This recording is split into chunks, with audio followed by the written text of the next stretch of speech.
Meus irmãos, como o pastor Diego falou a semana passada, nós encerramos as duas séries de mensagens que estávamos fazendo a exposição aqui, tanto no domingo pela manhã quanto à noite. No domingo pela manhã nós estávamos fazendo a exposição do Sermão do Monte, realizamos a semana passada. Se Deus permitir, retornaremos à exposição de Mateus, se assim for da vontade do Senhor. E também finalizamos a exposição na primeira carta de Pedro. E no dia de hoje nós então iniciaremos uma série de mensagens com o tema Caminhando com Deus em Oração. Pensar a respeito do tema da oração é essencial para nós e para a nossa igreja, para a nossa vida individual, mas também para a nossa vida coletiva como igreja. E principalmente fazer isso no início de um novo ano. Eu gostaria então que os irmãos pensassem comigo a respeito disso.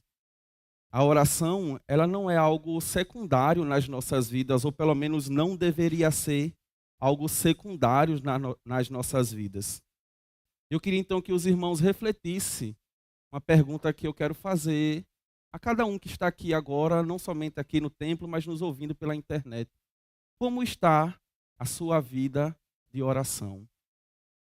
Como é que está a sua vida diante de Deus? O quanto você tem orado, falado com Deus, tirado tempo para estar diante do Senhor e na presença do Senhor em oração?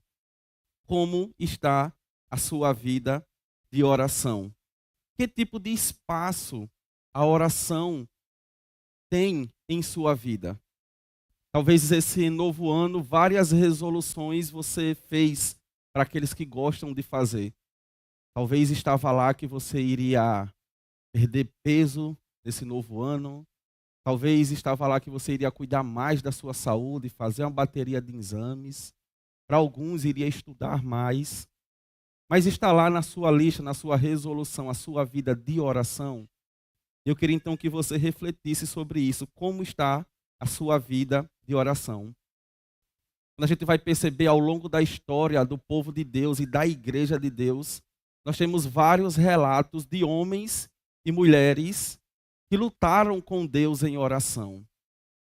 Tanto nas Escrituras, no Antigo e no Novo Testamento, e nós vamos passar por algumas orações, tanto do Antigo quanto do Novo Testamento, nessa série de exposição, quanto mesmo na história do povo de Deus. Eu quero trazer então algumas citações aqui breves de alguns homens, alguns pastores, o que eles falam a respeito da oração e da importância da oração. Veja o que Charles Spurgeon fala sobre a oração. Ele vai dizer: a oração não é um apêndice da vida cristã. Ele é o próprio fôlego do crente. Assim como não podemos viver sem respirar, não podemos viver espiritualmente sem orar. Afirmativa de Charles Spurgeon. João Calvino ainda vai dizer: sabemos que Deus convida seus filhos a orarem, não porque precisa ser informado, mas porque deseja desenvolver a nossa fé, despertar o nosso zelo e nos lembrar que dele procede todas as nossas necessidades. Ainda Hernandes Dias Lopes vai dizer: a oração é o oxigênio da alma. Quando o crente deixa de orar, sua vida espiritual começa a sufocar. Mark Dever vai dizer: uma igreja saudável é, antes de tudo, uma igreja que ora, porque sabe que nada de valor eterno acontece sem a ajuda do próprio Deus. Essas são algumas frases de homens de Deus que sabem a importância de estar com a vida diante de Deus em oração. E eu finalizo então essa pequena introdução com a frase de John Piper. Ele vai dizer: uma das maiores utilidades do Twitter e do Instagram no último dia será provar que a falta de oração nunca foi uma questão de falta de tempo. Vou repetir. Uma das maiores utilidades do Twitter e do Instagram será provar no último dia que a falta de oração nunca foi uma questão de falta de tempo. Então, se é verdade que a vida de oração ela é importante, que nós devemos desenvolver essa vida de oração, o que nós deveríamos fazer então nesse novo ano? E aí a proposta pastoral é refletirmos a respeito da oração, para que a nossa igreja no coletivo, mas também no individual, possa desenvolver, para aqueles que já oram possam orar mais, e para aqueles que não oram possam entrar então nesse percurso de viver uma vida de oração diante do Senhor. Como eu disse, nessa série de mensagens nós vamos passar por várias passagens, tanto do Antigo quanto do Novo Testamento, de homens e mulheres que oraram diante do Senhor. E nós iremos então abrir essa série de mensagens com a oração de Ana, e eu já peço que você abra a sua Bíblia em 1 Samuel, capítulo 2, versos do 1 a 10. Essa será a nossa primeira mensagem dessa série. 1 Samuel, capítulo 2, versos do 1 a 10. Tema da nossa mensagem: Ana e a oração que transforma histórias. A palavra do Senhor nos diz assim no verso 1. 1 Samuel, capítulo 2, verso 1.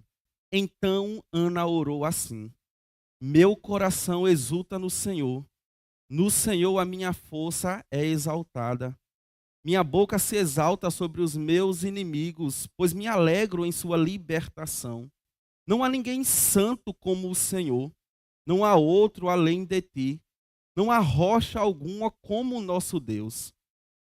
Não fale tão orgulhosamente, nem saia de suas bocas tal arrogância, pois o Senhor é um Deus sábio. É Ele quem julga os atos dos homens. O arco dos fortes é quebrado, mas os fracos são revestidos de força. Os que tinham muito agora trabalham por comida, mas os que estavam famintos agora não passam fome. A quem era estéril deu à luz 7 filhos, mas a quem tinha muitos filhos ficou sem vigor. O Senhor mata e preserva a vida. Ele faz descer a sepultura e dela resgata. O Senhor é quem dá pobreza e riqueza. Ele humilha e exalta. Levanta do pó o necessitado e do monte de cinzas ergue o pobre. E dele o faz sentar-se com os príncipes e lhe dá lugar de honra.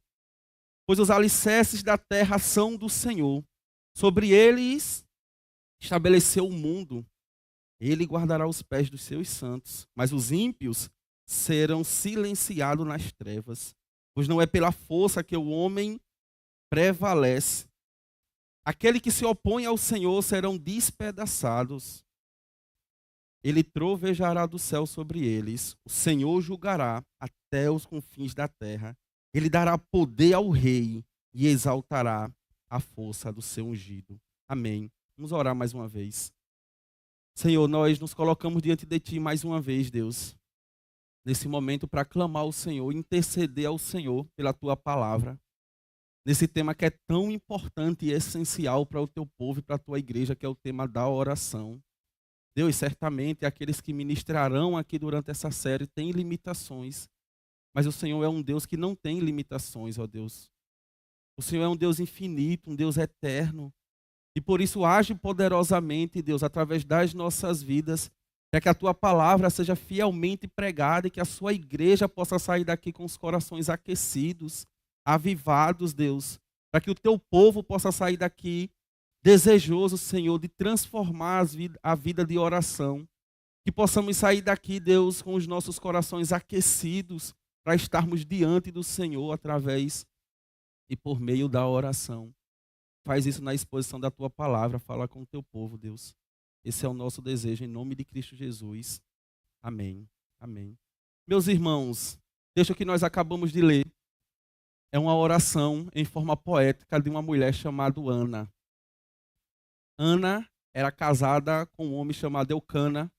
Ela compartilhava a sua vida juntamente com Penino, a segunda esposa de Eucana. E ela tinha uma situação familiar muito complexa. Você já pode imaginar 2 esposas em uma única casa. Por um lado, Ana não poderia ter filho. E no outro lado, a sua rival Penina podia ter filhos. E sempre que ela tinha um filho, ou quando estava diante dos seus filhos, Ana sofria por isso, porque Ana era estéril. Eucana sempre subia para adorar o Senhor no templo e levava suas esposas e os seus filhos. E toda vez que Ana estava diante daquela situação no templo, Ana derramava o seu coração diante do Senhor. Se você depois fizer um exercício e ler o capítulo 1, você vai ver uma situação dessa. Ana, no templo do Senhor, orando e clamando ao Senhor, para que o Senhor pudesse abrir a sua madre. Ana então sobe no templo, na região do templo, e lá ela ora, coloca diante do Senhor a sua situação. E o que nós vamos perceber é que, no capítulo 1, Ana se derrama de fato diante do Senhor. Eli, que é sacerdote nesse tempo, chega a cogitar que ela está embriagada. Imagine você entrar aqui nesse templo, nessas portas, e encontrar um dos irmãos aqui orando bastante, chorando muito. E você então começa a estranhar. Nunca vi esse irmão desse jeito, orando dessa forma, tão quebrantado. Ele chega a cogitar que Ana estava embriagada. E ela diz: eu não estou embriagada. Estou colocando as minhas angústias e os meus anseios diante do Senhor em oração. Eu fico, enquanto lia o texto, ficava tentando imaginar essa cena de Ana ali, ajoelhada e clamando ao Senhor e se derramando diante do Senhor. A um ponto do profeta, do sacerdote Eli olhar para ela e achar que ela estava embriagada. A mulher estava de fato derramada diante do Senhor. Essa mulher então que nós vamos ver aqui. Esse texto que nós acabamos de ler no capítulo 2 já é um resumo depois desse fato que Ana orou no templo, volta então para sua casa, tem relação com seu marido e ela então engravida. Ana tinha feito uma promessa ao Senhor em sua oração, que se o Senhor abrisse a sua madre, ela então iria consagrar o seu filho ao Senhor. Ana então, depois dessa oração do capítulo 1, volta para casa, como eu disse, se deita com seu esposo e ela então engravida. E quando passa o tempo da criança, ela então vai no templo consagrar o filho ao Senhor. E essa oração que nós acabamos de ler é essa oração de consagração. O momento em que Ana leva a sua oferta, leva o seu filho e entrega ao Senhor. E eu queria então pensar com os irmãos a respeito dessa oração e o que Ana revela nessa oração. Como Ana enxerga Deus na oração. E se tem uma coisa que nós vamos perceber aqui, é que Ana é uma grande teóloga. Ana conhece muito a respeito de Deus. Ana sabe muito quem é o Deus, quem ela ora. E aí você vai começar a pensar as palavras ou refletir o que possivelmente Ana falou lá na sua oração no capítulo 1, a partir dessa oração que ela faz aqui no capítulo 2.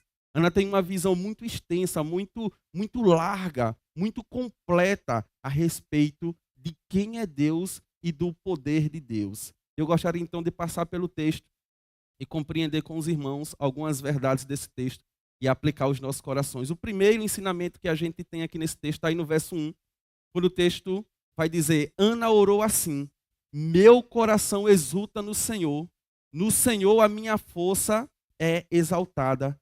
Minha boca se exalta sobre os meus inimigos, pois me alegro na sua libertação. Ana vai descrever aqui que Deus verdadeiramente é a fonte de toda a alegria da sua força e da sua salvação. Ana inicia a sua oração reconhecendo que o Deus quem ela serve é um Deus que está exaltado, é um Deus que te dá força e é o Deus da sua libertação. Talvez, para mim e para você, nós não conseguimos discernir o sofrimento de Ana. Mas pense em uma mulher que vê a sua rival tendo filhos. E nesse contexto, não ter filho é entender que a mão de Deus fechou a madre. É entender que você não é próspera, que Deus não é favorável a você. E você imagine como Ana tinha que lidar com isso diariamente em seu lar. Quando Ana vai dizer aqui que o Senhor é o Senhor da minha libertação, Ana está falando exatamente desse ponto. De por um instante ela se sentir presa naquela situação de conflito em seu coração por achar que a mão de Deus não está sobre ela, que Deus não é favorável a ela. E agora o Senhor, então, por meio da oração, abre a madre dessa mulher e dá a ela, então, um filho. E ela diz: o Senhor é o Senhor da minha libertação. E por isso eu me alegro. Eu me alegro no Senhor, porque o Senhor abriu a minha madre. Ela reconhece claramente que a alegria verdadeira vem do Senhor.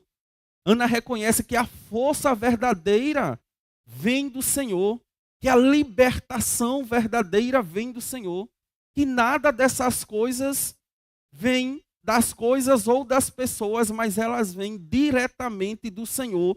E, meus irmãos, não perca de vista, Ana está afirmando tudo isso em oração, certo? Tudo que nós vamos falar aqui a respeito de Ana, ela está falando isso em oração. Ela está diante do Senhor, reconhecendo todas essas coisas. Ana reconhece que nada do que ela tem procede de homens, de pessoas ou da capacidade humana, mas ela sabe que vem unicamente da mão de Deus. A alegria do seu coração vem do Senhor. A força verdadeira vem do Senhor.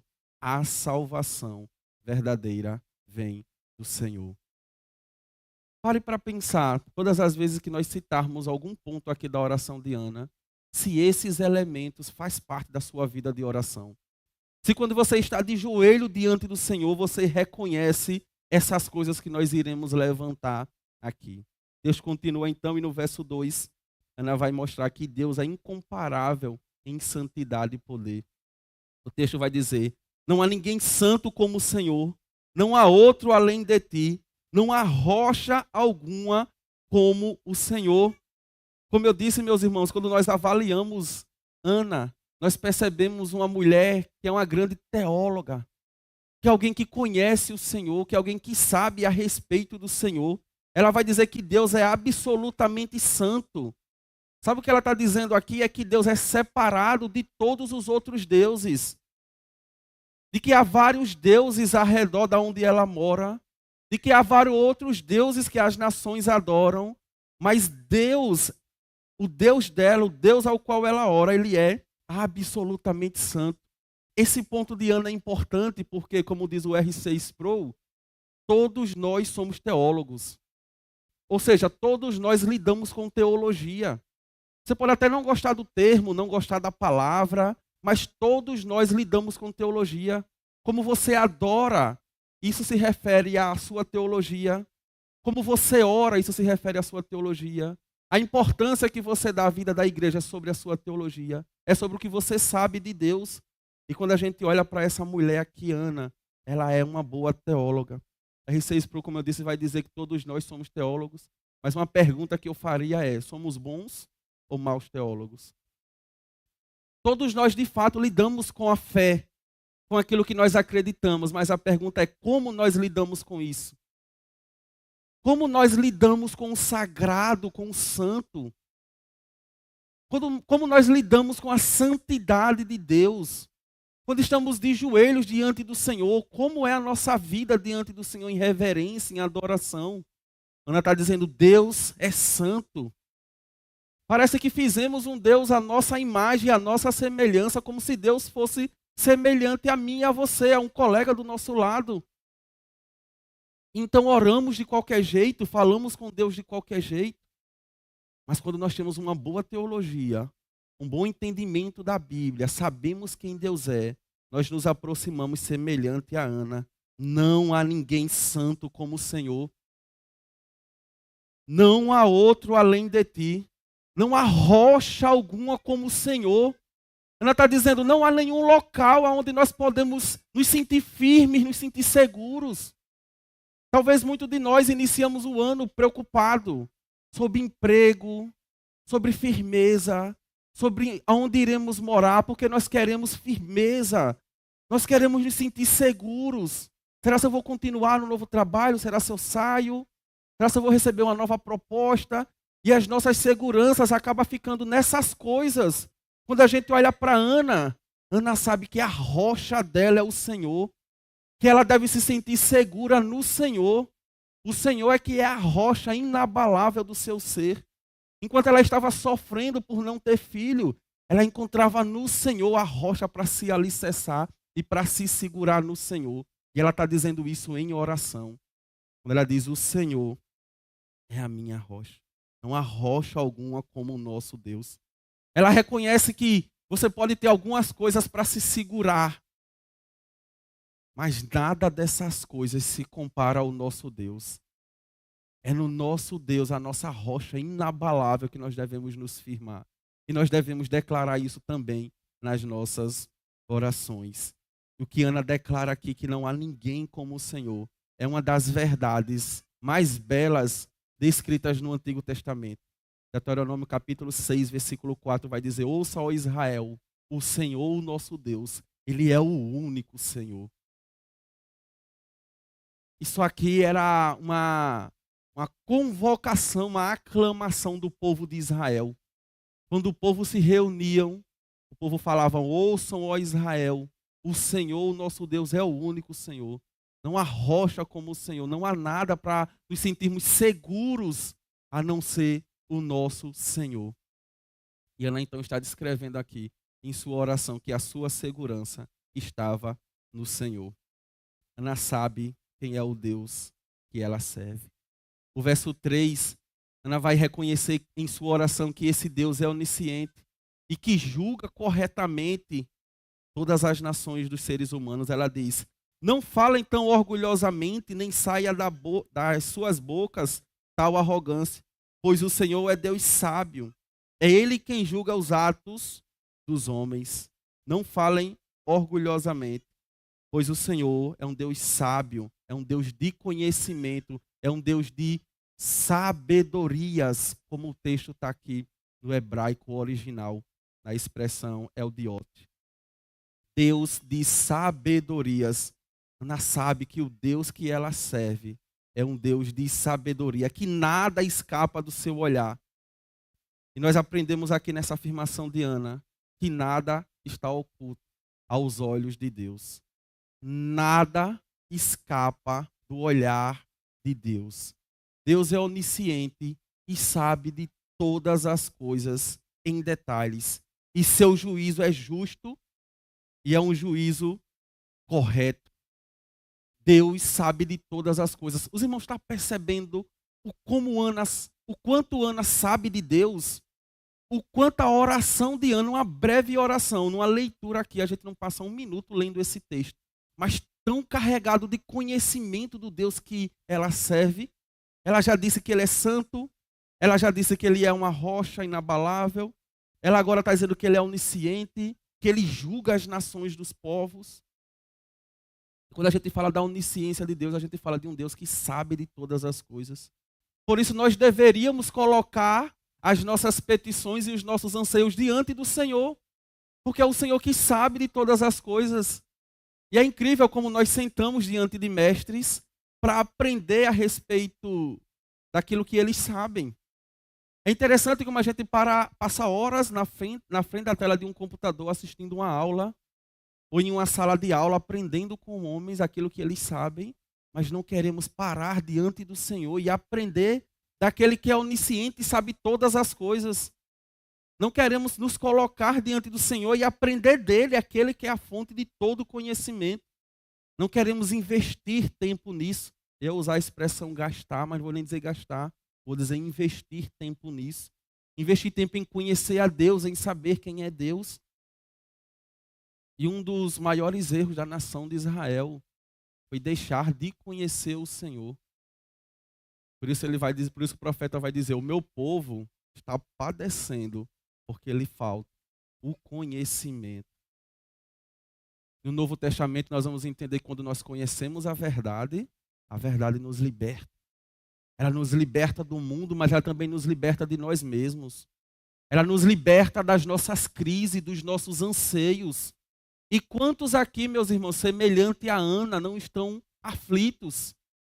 Quantos aqui, semelhante a Ana, talvez não porque Deus não abriu a madre, mas por outros assuntos, não estão aflitos? E qual é o caminho para resolvermos essa aflição do nosso coração? Joelhos no chão, oração, falar com o Senhor. E quando você fala, você medita naquilo que você fala. Você reflete naquilo que você fala em oração. E o que a gente está vendo aqui em Ana é que Ana fala que o Deus, Ele é um Deus de todo conhecimento. Meus irmãos, nós precisamos compreender que a nossa vida de oração deve estar firmada em Deus e em quem Deus é. Por isso nós devemos colocar todos os nossos anseios, nossas queixas, diante do Senhor em oração. Nós somos rápidos em buscar alguém para desabafar, mas somos lentos em buscar o Senhor para desabafar.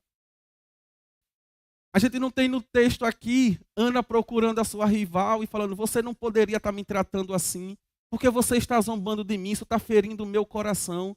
O que a gente tem aqui é Ana indo no templo e diante do Senhor se derramando em oração. Você não tem uma mulher aqui que é cheia de queixa, que tem uma vida amargurada e que vive deprimida pelos cantos diante das pessoas.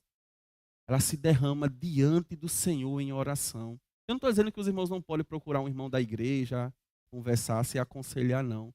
Mas antes de fazer isso, faça diante do Senhor. Antes de levar a sua queixa para o seu irmão, leve primeiramente para Deus.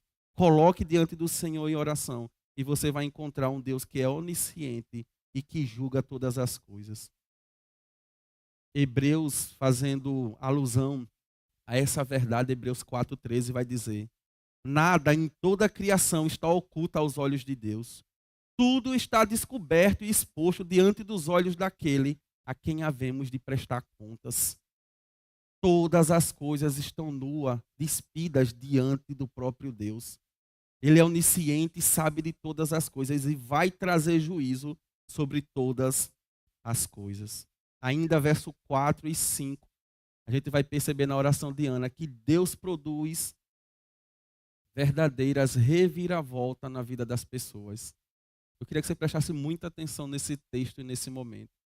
Deus produz verdadeiras reviravoltas na vida das pessoas. Deus transforma cenários.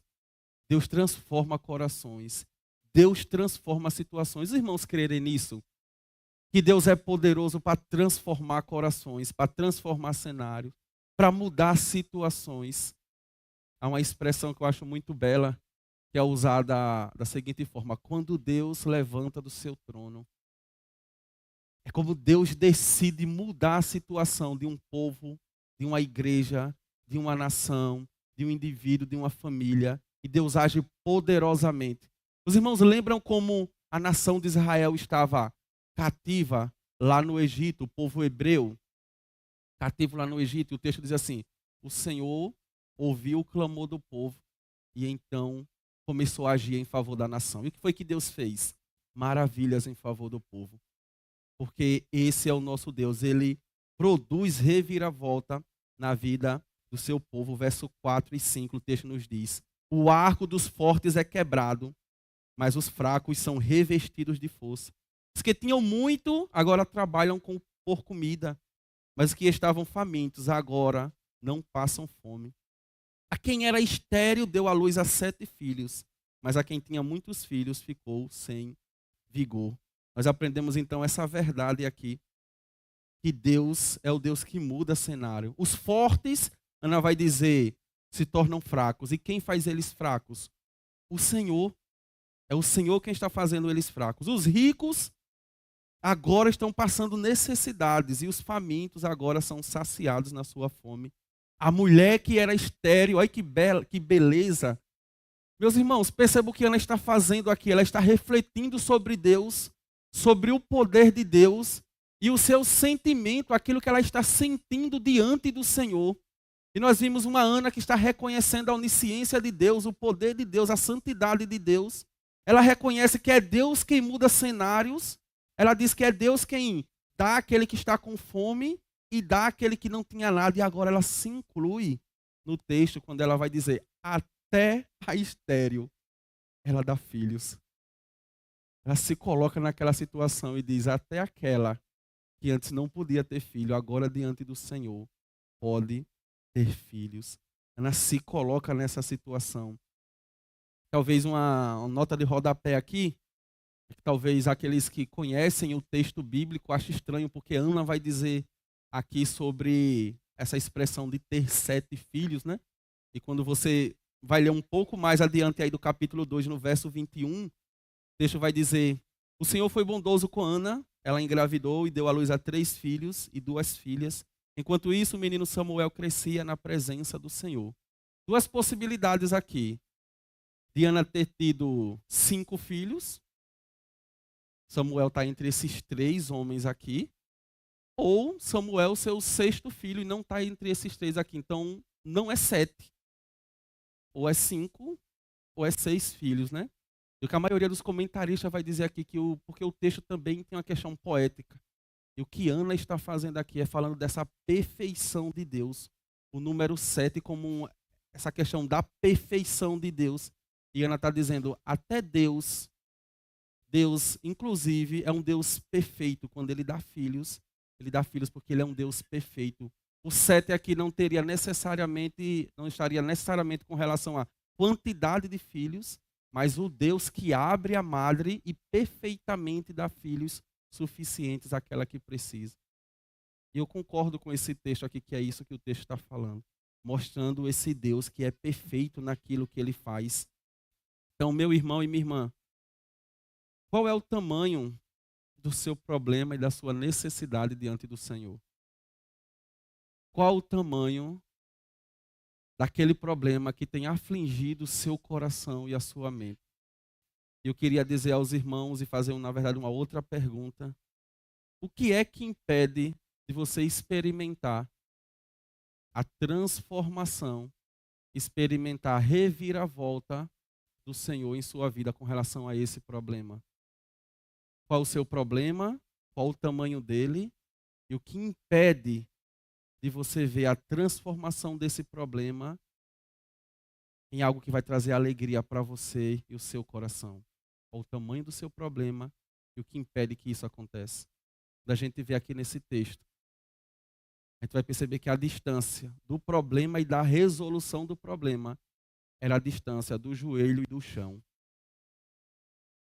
Quando Ana se coloca diante do Senhor em oração, clama diante do Senhor, a um ponto de ser confundida como alguém que está embriagada, ela experimenta o milagre do Senhor. E ela então pode escrever essa oração, essa poesia, esse salmo e dizer, o Senhor é um Deus que abre a madre. Até aquela que não podia ter filho, agora tem vários filhos. Até aquela que era estéril, agora pode ter filhos. Eu queria então provocar os irmãos a respeito disso nesse ponto. Se coloque diante do Senhor em oração.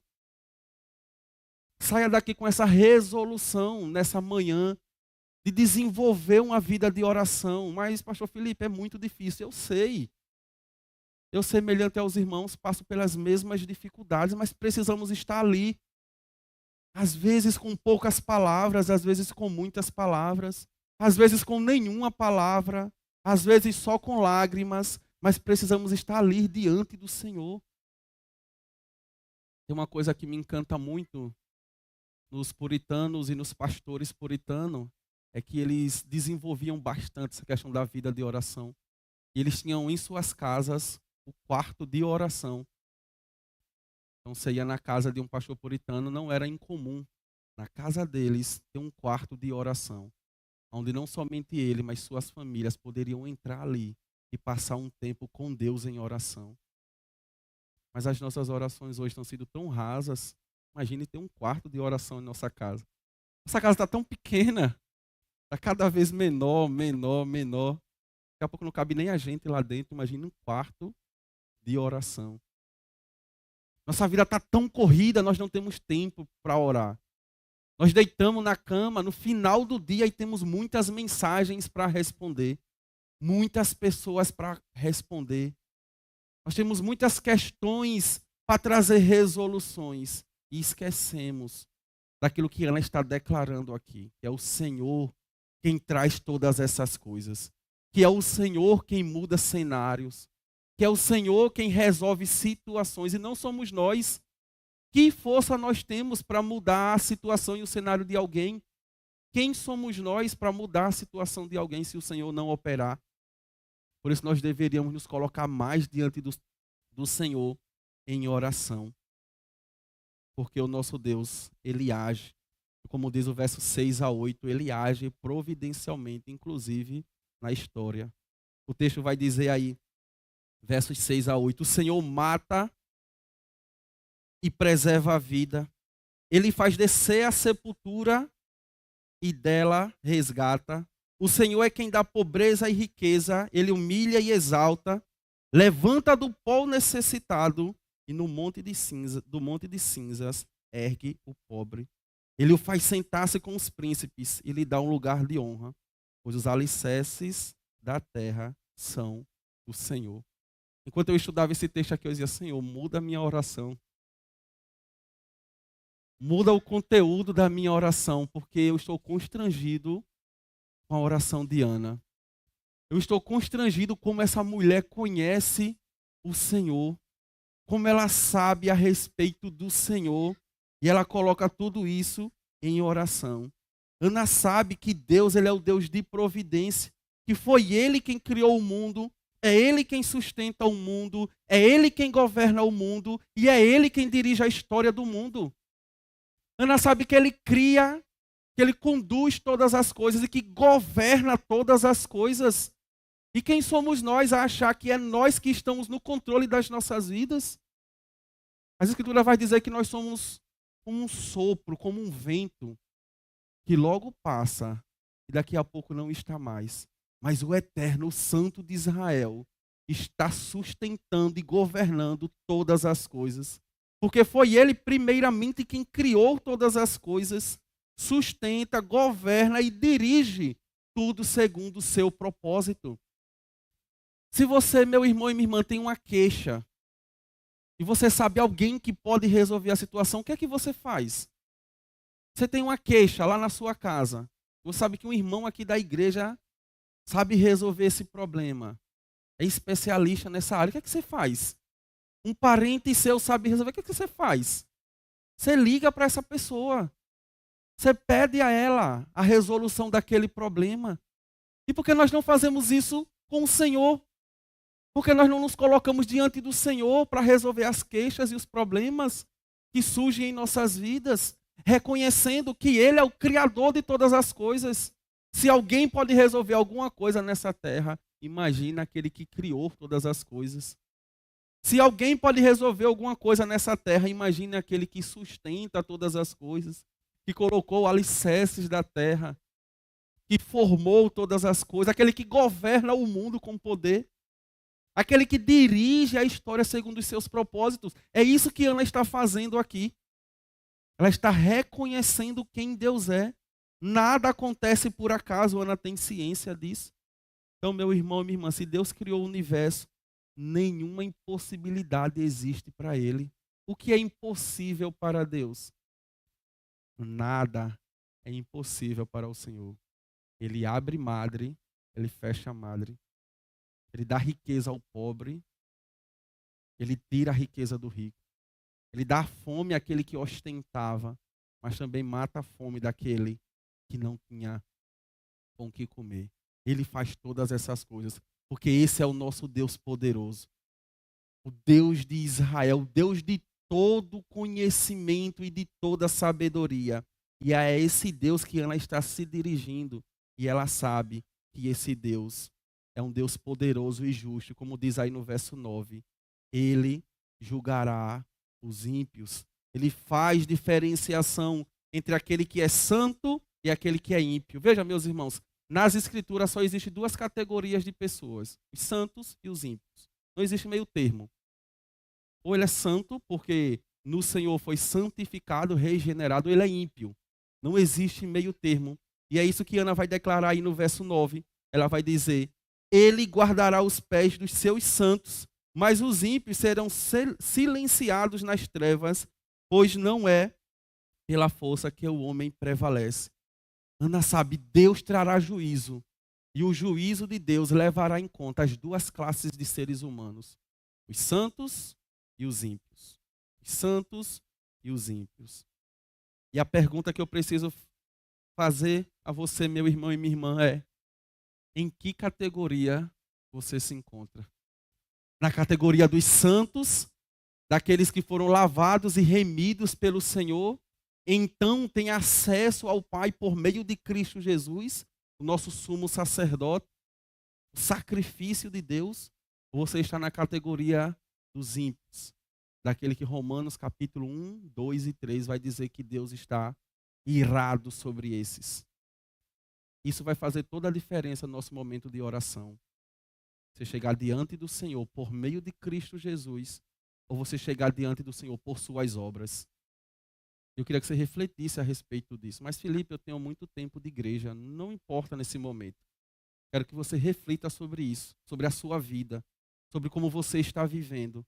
Porque se você de fato é santo e já é separado pelo Senhor, é natural que você esteja no processo de santificação e então você tenha uma vida de santidade. Mas se você não está vendo esse progresso na sua vida, você deveria se questionar a respeito daquilo que você diz que aconteceu no seu coração. De fato, você confessou a Cristo Jesus? Você está na categoria dos santos ou dos ímpios que o texto traz aqui? Quando você se coloca diante do Senhor em oração, em que categoria você está? Essa resposta vai fazer toda a diferença. Mas ainda o verso 10 vai dizer que o Senhor, ele vai trazer julgamento por meio do seu ungido. Olha o que diz aí o verso 10. Aquele que se opõe ao Senhor serão despedaçados. Ele trovejará do céu contra eles. O Senhor julgará até os confins da terra. Ele dará poder ao seu rei e exaltará a força do seu ungido. Veja, meus irmãos, talvez seja muito estranho aqui um anacronismo, Ana citando o rei, que vai dar força ao rei, mas ainda não é o período dos reis. Mas já havia uma promessa e um anseio do povo a respeito de um rei. Já havia uma promessa, como em Gênesis 17:6, quando o Senhor diz: farei de vocês uma nação poderosa e darei a vocês reis que virão de vocês. Já havia uma promessa. E lembre, Ana é uma boa teóloga. Ana está compreendendo o agir de Deus e como Deus está agindo na história. E Ana diz que é o Senhor quem fortalece o rei. Os estudiosos vão dizer que o que a gente pode imaginar aqui a respeito desse rei é a figura do rei Davi, que foi um homem segundo o coração do Senhor e que reinou no povo de Israel e que pôde reinar então e trazer uma certa paz, um certo reinado de um homem que era segundo o coração de Deus. Mas Davi, meus irmãos, foi ungido como rei pela providência de Deus, tornou-se um bom governante, mas Davi apontava para um rei ainda maior. Veja, tudo isso que a gente está falando aqui é Ana em oração. Davi, de fato, veio, se tornou um rei, era o Senhor quem era a força desse rei. Mas a gente sabe que Davi apontava para um rei ainda maior, para um ungido ainda maior. O reinado de Davi apontava para Cristo Jesus, o ungido de Deus. Quem vai descrever isso é Pedro, e eu vou pedir que você confira comigo aí na sua Bíblia, Atos capítulo 2, versos 29 a 33. Deus vai dizer no verso 29. Irmãos, posso dizer-lhes com firmeza que o patriarca Davi morreu e foi sepultado, e o seu túmulo está entre nós até o dia de hoje. Mas ele era profeta e sabia que Deus lhe prometera sob juramento que colocaria um dos seus descendentes em seu trono. Prevendo isso, falou da ressurreição do Cristo, que não foi abandonado no sepulcro e cujo corpo não sofreu decomposição. Deus ressuscitou este Jesus. E todos nós somos testemunhas desse fato. Exaltado à direita de Deus, ele recebeu do Pai o Espírito Santo prometido e derramou o que vocês agora veem e ouvem. Ana, sem saber, sem ter muito entendimento, já estava profetizando sobre um rei que iria vir sobre Israel, mas que esse rei que veio sobre Israel era apenas uma sombra do verdadeiro rei, do verdadeiro ungido do Senhor. Pedro chega a dizer aqui que Davi de fato foi um rei, foi ungido do Senhor, mas ele diz, Davi morreu e o sepulcro dele está aqui. É possível ir lá e ver onde Davi foi enterrado, mas ele vai dizer, Cristo não. Quando nós chegamos no lugar onde o verdadeiro rei foi colocado, a tumba está vazia. A pedra foi removida. Ele não está mais ali. Esse cântico de Ana, então, apontava e ia desaguar em Cristo Jesus, aquele que é o verdadeiro sumo sacerdote, aquele que antecede diante do Pai em nosso favor, aquele que é favorável a todos aqueles que confessaram o seu nome como Salvador. E se você está aqui, meu irmão, minha irmã, já confessou Cristo como Salvador, é irmão da família da fé, você tem Cristo como seu sumo sacerdote, o ungido do Senhor, aquele que você pode dirigir as suas orações e ter a convicção que as suas orações serão ouvidas. Que possamos então, meus irmãos, ao cântico de Ana, perceber que a oração não é mais algo que nós devemos pedir, mas na verdade deve ser uma ação nossa de reconhecimento de quem Deus é. Ele é a fonte da nossa alegria, como vai dizer Ana. Ele é a força, Ele é a nossa salvação. Ele é o santo, poderoso, onisciente e justo. E orar, meus irmãos, é confiar que Deus pode transformar situações. Orar é confiar que Deus pode providenciar e mudar o percurso da nossa história. Permitindo Deus, nós passaremos por outros exemplos das Escrituras, de homens e mulheres que tiveram suas vidas transformadas por meio de resposta de oração. A oração nos confronta, nos coloca na posição de servos do Senhor. Nos lembra que nós temos Cristo como o nosso ungido. E é a Ele que nós devemos então nos aproximar. E um dia como hoje, meus irmãos, onde nós iremos nos aproximar da ceia do Senhor, nós devemos lembrar do ungido do Senhor, Cristo Jesus, que morreu, mas que não é possível encontrar o seu corpo mais entre nós, porque Ele ressuscitou, está à direita do Pai. Não somente isso, Ele também prometeu, como veremos daqui a pouco na ceia, que estaria conosco todas as vezes que nos reuníssemos em memória dele. Estaria presente no meio da igreja.